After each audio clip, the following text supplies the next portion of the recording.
General Motors once controlled 60% of the American car market. Today, the company is better known for something else entirely: a $49.5 billion government bailout, 5 dead brands buried in the wreckage, and a corporate decision that valued 124 human lives at exactly 57 cents each. This was not Toyota's doing. It was not Tesla's, and it was not Hyundai's. General Motors did this to itself, decision by decision, for over 40 years, and the pattern behind those decisions is more predictable than most people realize.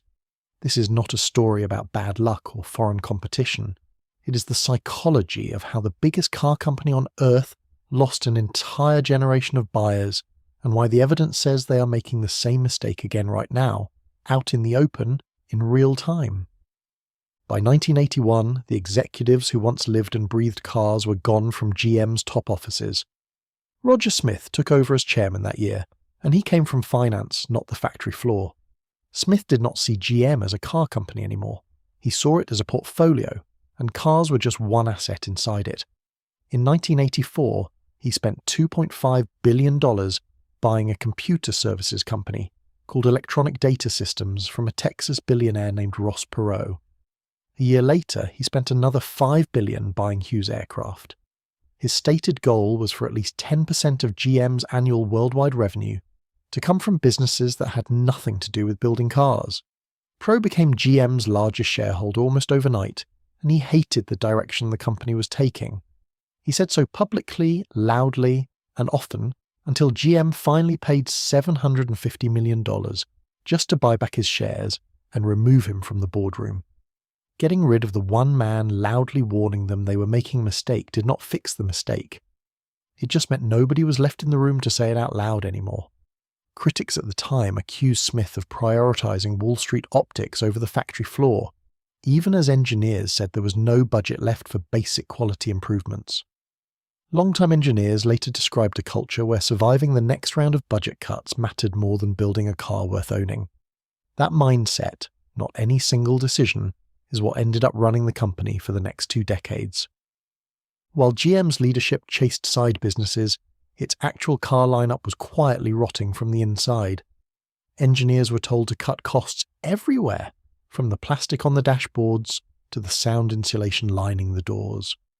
Smith's tenure became so notorious for factory closures and shrinking budgets that it inspired an entire documentary, Roger and Me, and turned him into a symbol of corporate distance from ordinary Americans. Out of that cost-cutting culture, the bean counters found a trick they loved: build one car and sell it 5 times under 5 different names. GM called it platform sharing. Everyone else eventually called it what it actually was: badge engineering, and it was about to attach itself to the most trusted name in the entire company. It was not just a cost-saving measure. It was a quiet bet that badge loyalty ran so deep that customers would never bother checking what was actually underneath the sheet metal they were paying extra for. For a while, that bet paid off, and nobody in leadership seemed to ask what would happen the moment a buyer actually noticed.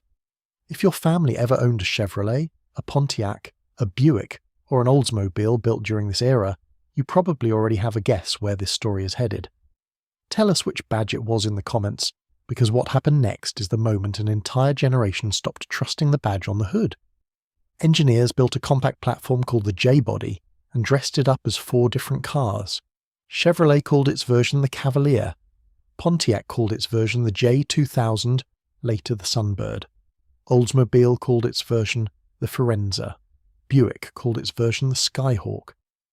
Then Cadillac's management demanded a version of its own, and they called it the Cimarron. Cadillac's own division president reportedly warned there simply was not enough time to turn a compact economy platform into a real Cadillac. He was right, and everyone above him ignored it anyway. The Cimarron rolled onto showroom floors with a sticker price around $12,000, nearly double the $6,600 to $8,000 price of the nearly identical Cavalier parked a few feet away. Customers were not confused. They understood exactly what had happened.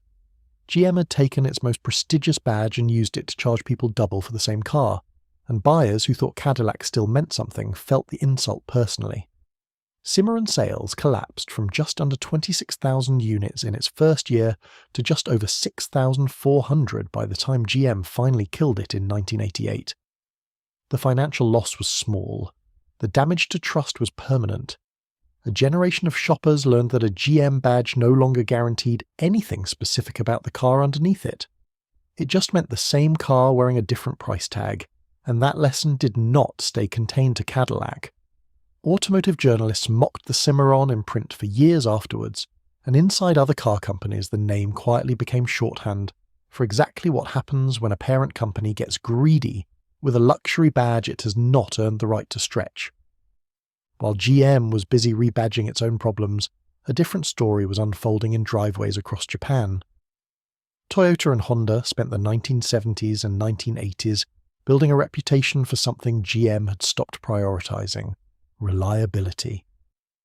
Consumer Reports and J.D. Power both began publishing regular quality rankings during this era, and year after year the same brands sat at the top.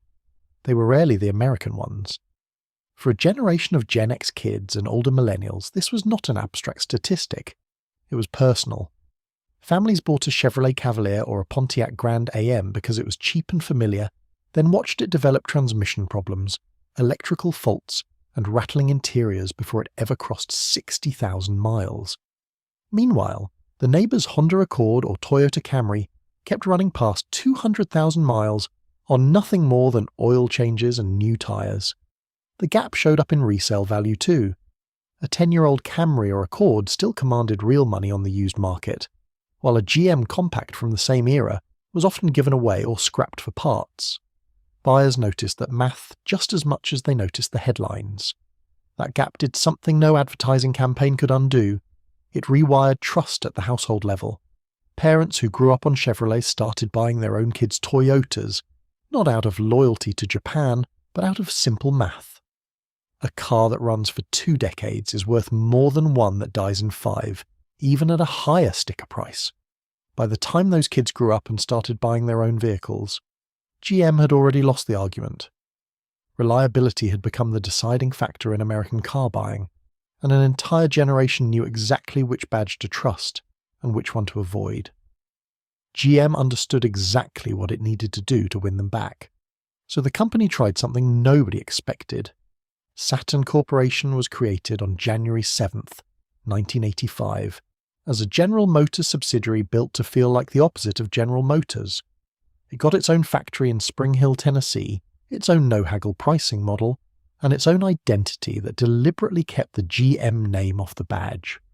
Before a single car reached a single customer, the project had already burned through roughly $3 billion, and Time magazine called it one of the boldest gambles the auto industry had made in years. When the first Saturn S-Series rolled off the line in 1990, it worked. Young buyers who had grown up distrusting Detroit walked into Saturn showrooms and found something they did not expect. Salespeople who did not haggle, and a car that actually held up over time. Saturn quickly built one of the most loyal customer bases in the industry, filled with exactly the import-leaning buyers GM had been losing for a decade. That loyalty was not manufactured by marketing. Owners once organized a homecoming reunion at the Spring Hill plant that drew tens of thousands of people who did not work there and were not paid to show up. They came because the company had earned something no other GM brand had: genuine trust. For a few years, it looked like GM had finally figured out how to earn back the generation it lost. Then GM did what GM always seemed to do. Instead of investing further in the one thing that was actually working, corporate leadership starved Saturn of the funding it needed to develop new models. The badge engineering crept back in anyway. The Saturn Relay became a barely disguised Chevrolet Uplander minivan, and the Saturn Outlook shared nearly everything with the GMC Acadia. The exact disease Saturn was built to cure had quietly infected it from the inside, and General Motors discontinued the brand for good in 2010, killed not by customers who stopped believing in it, but by the same corporate culture that never really believed in it either. On June 1st, 2009, after 40 days of bankruptcy protection, General Motors filed for Chapter 11, the company that once earned more profit in a single year than any corporation in American history had run out of the road. The US government spent $49.5 billion to keep it alive, taking a 60.8% stake in the restructured company in exchange. Late-night hosts gave the company a new nickname almost overnight, Government Motors, and it stuck. For a generation of millennials graduating into the worst job market since the Great Depression, watching one of America's most iconic companies get bailed out by Washington became a defining, humiliating memory of their early adult years. It felt personal, watching GM get a taxpayer lifeline while they were told there was no money for their own student debt or their first job. Pontiac, Hummer and Saab were sold, consolidated or closed in the wreckage, with Oldsmobile having already been discontinued back in 2004. The ladder that once defined an American life, Chevrolet to Pontiac to Buick to Cadillac, had 3 of its rungs quietly sawed off inside a single bankruptcy filing. Taxpayers eventually recouped most of their investment, but not all of it, ultimately losing more than $11 billion on the deal. GM survived. But 5 years later, the world would learn just how far the company had gone to survive, and how many people had paid for it with their lives. As early as 2001, GM engineers already knew the ignition switch on several small cars did not meet the company's own torque specifications. A light touch, even the weight of a heavy keychain, could bump the key out of the run position while the car was moving, cutting the engine and disabling the power steering, the brakes, and the airbags all at once. In 2005, engineers proposed a fix. Congressional investigators later revealed exactly what killed it: cost. Internal documents showed the unacceptable cost increase for the part was 57 cents, so nothing changed. In 2006, an engineer quietly redesigned the switch anyway, making it safer, but never changed the part number, a violation of GM's own protocol that would later make the defect nearly impossible for outside investigators to trace. A young woman named Brooke Melton was driving her Chevrolet Cobalt on her 29th birthday in 2010 when the switch slipped out of run. She lost control and died in the crash. Her family's lawsuit eventually forced GM's internal documents into the open. In February 2014, General Motors began recalling its small cars over the defect, a recall that eventually grew to about 2.6 million vehicles. New CEO Mary Barra testified before Congress in April, apologizing to families while struggling to explain a decade of silence, as lawmakers held up the same 57-cent figure again and again in front of the cameras. GM ultimately forfeited $900 million to the United States as part of a deferred prosecution agreement, with the defect tied to compensation paid for 124 deaths. Sit with that math for a second. A company that would not spend 57 cents to save a life ended up paying well over $1 billion because of that exact decision, and 124 families never got the choice GM's engineers had back in 2005. The executives who made that calculation are mostly gone from the company now. The logic that produced it was not. That same logic that a life for a customer is worth exactly what the spreadsheet says and nothing more, kept running long after the lawsuits were settled. For decades, a starter car was a rite of passage. A cheap, simple Chevrolet was often the first car a teenager or a young professional ever owned outright. That entire category is now gone, and GM led the retreat.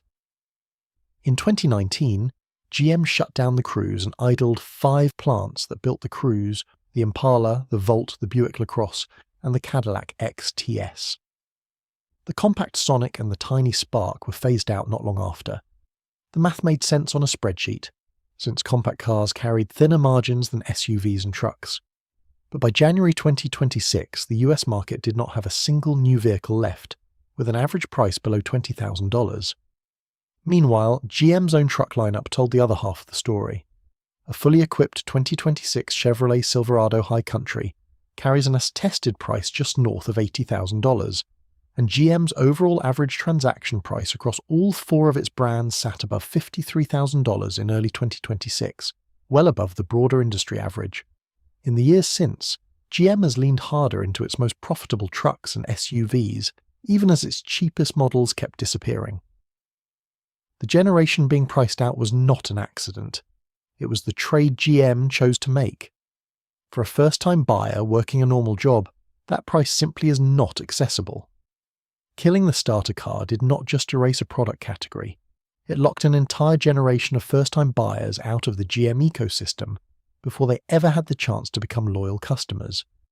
The same brand that spent the 1950s selling a Chevrolet as the first rung on the ladder had quietly removed the bottom rung altogether, and it did so just as the next generation of buyers was old enough to start climbing. Locking them out of the showroom was bad enough.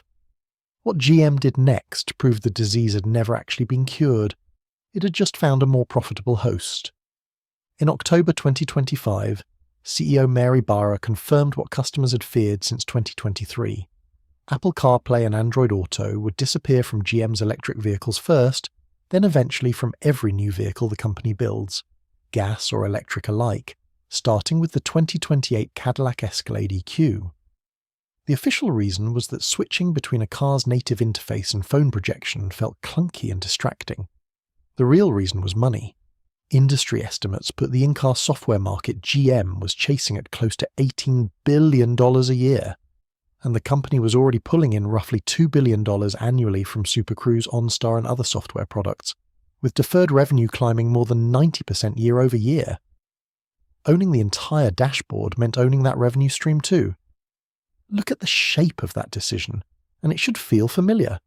This is the same company, run by the same institutional instincts, that once decided 124 lives were worth exactly 57 cents. Back then, the calculation was how little they could spend to avoid a lawsuit. Now the calculation is how much they can charge for a feature customers already had for free. 55% of drivers now call losing CarPlay a deal breaker, and close to 8 in 10 say they will only consider buying a car that still has it.